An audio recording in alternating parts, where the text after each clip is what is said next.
সায়েন্সের মধ্যে মাস্টারবেশন সম্পূর্ণ একটি ন্যাচারালি হ্যাবিট, আর এটাকে আপনি এতই এক্সেসিভ করেন, এই ন্যাচারালি জিনিসটা আপনার জন্য অ্যাডিকশনের রূপ নিয়ে নেয়। তখন আপনি অনেক গিল্টি ফিল করেন, কোনো কাজে ফোকাসও করতে পারেন না। এই সিচুয়েশনে আপনি ডিসিশন নেন যে আর না, এই হ্যাবিটটি ছাড়তেই হবে। বাট ম্যাক্সিমাম 2 দিন যেতে না যেতেই, 4 দিন, 5 দিন, 1 সপ্তাহ যেতে না যেতেই ওল্ড হ্যাবিটের জালে আবারও জড়িয়ে পড়েন। সো আজকের এই ভিডিওটি আপনাদেরকে এমন 6টি প্র্যাকটিক্যাল টিপস দেবো, এগুলোর সাহায্যে আপনি ইজিলি 90 দিন মাস্টারবেশনের অ্যাডিকশন থেকে নিজেকে বাঁচাতে পারবেন। তো এই 90 দিনই কেন? বিকজ 90 দিনই একটি নাম্বার নয়, মাস্টারবেশন অ্যাডিকশনকে ওভারকাম করার জন্য 90 দিনের টোটাল একটা জার্নি। যে জার্নি সম্বন্ধে আমরা আগের একটি ভিডিওতে জেনেছিলাম, অ্যান্ড এটাও দেখেছিলাম যে এই 90 দিনের জার্নিতে আপনার বডি ও মাইন্ডে কি কি হতে চলেছে।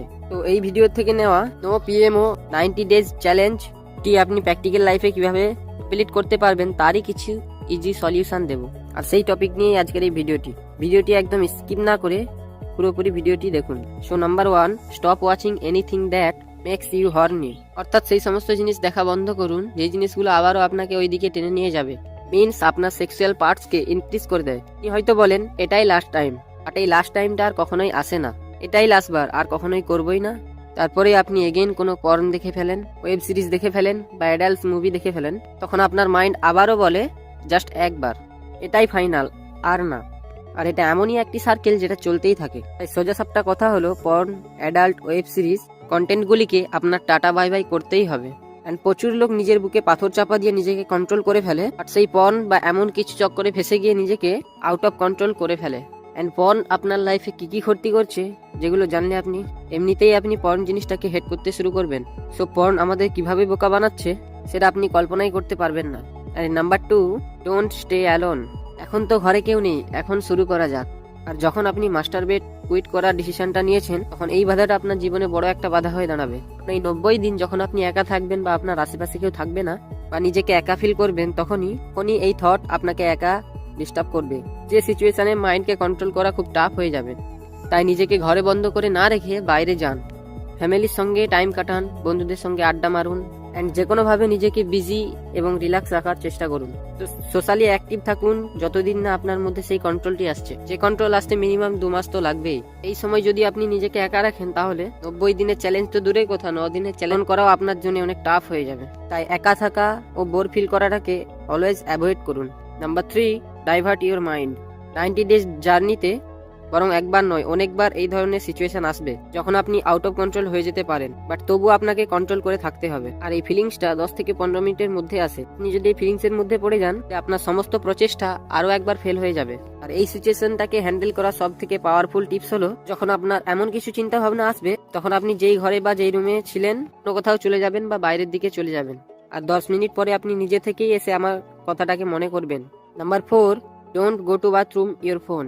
90% ছেলে যারা মাস্টারবেশন অ্যাডিকশন থেকে নিজেকে বাইরে বের করতে পারছে না, সবার একটি কমন হ্যাবিট হলো বাথরুমে ফোন নিয়ে যাওয়া। এইরকমই কিছু কিছু হ্যাবিট আপনার মাস্টারবেশন অ্যাডিকশনকে আউট অফ কন্ট্রোল করার জন্য দায়ী, যেগুলোকে আপনি পার্সোনালি আইডেন্টিফাই করে এগুলোকে আপনার লাইফ থেকে কাট করতে হবে।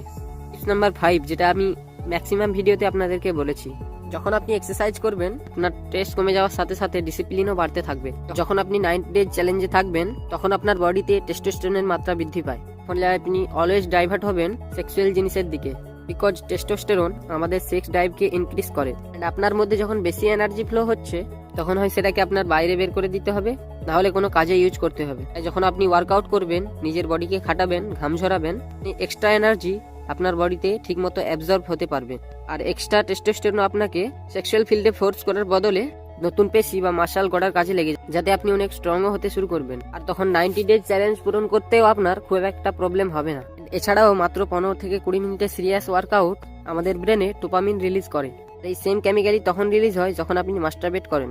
আর এই কারণেই যখন আপনি মাস্টারবেশনের বদলে এক্সারসাইজ করবেন, তখন আপনার ব্রেন ধীরে ধীরে এক্সারসাইজের ওপর অ্যাক্টিভ হতে শুরু করবে, কারণ যে মজা আপনি খারাপ কাজে পাচ্ছিলেন, সেটা এখন এক্সারসাইজ করতে মজা লাগছে। আর এর রেজাল্ট হিসাবে আপনি অবশ্যই একজন স্ট্রং ও হ্যান্ডসাম হয়ে উঠবেন। তাই এটাই হলো পারফেক্ট টাইম ব্যাড হ্যাবিটকে গুড হ্যাবিটের সঙ্গে বদলে নেওয়া। And number 6, meditation. এটি এমন একটি জিনিস যার হাজার ফায়দা রয়েছে, যার মধ্যে একটি হলো এটি আপনার সেলফ কন্ট্রোল আর উইল পাওয়ার বহুত বাড়িয়ে দেয়। আপনার সেলফ কন্ট্রোল যদি অনেক স্ট্রং হয়ে যায়, তাহলে শুধু মাস্টারবেশন নয়, পৃথিবীর কোনো কাজ আপনাকে হিলাতে পারবে না। এই মেডিটেশনের অনেক উপকারিতা রয়েছে যেগুলি একটি ভিডিওতে বলা সম্ভব নয়। এন্ড এমনই অনেক পাওয়ারফুল বেনিফিট জানতে চাইলে, নিজের লাইফকে আলটিমেট লেভেলে নিয়ে যেতে চাইলে কমেন্ট বক্সে এখনই জানান এই টপিকে নতুন ভিডিও নিয়ে আসার জন্য, যা আপনার লাইফকে একটি অন্য পর্যায়ে নিয়ে যাবে। আজকের এই ভিডিওটি আপনার লাইফে একটু কাজের মনে হলে লাইক করুন, শেয়ার করুন আপনার সেই সকল বন্ধুদেরকে যারা এই সমস্ত সমস্যার সম্মুখীন হচ্ছে। এমনই সমস্ত ইন্সপায়ারিং ভিডিও সবার আগে পাওয়ার জন্য আমাদের চ্যানেলটিকে সাবস্ক্রাইব করে পাশের বেল আইকনটি প্রেস করে রাখুন। সম্পূর্ণ ভিডিওটি শেষ পর্যন্ত দেখার জন্য আপনাকে অসংখ্য ধন্যবাদ।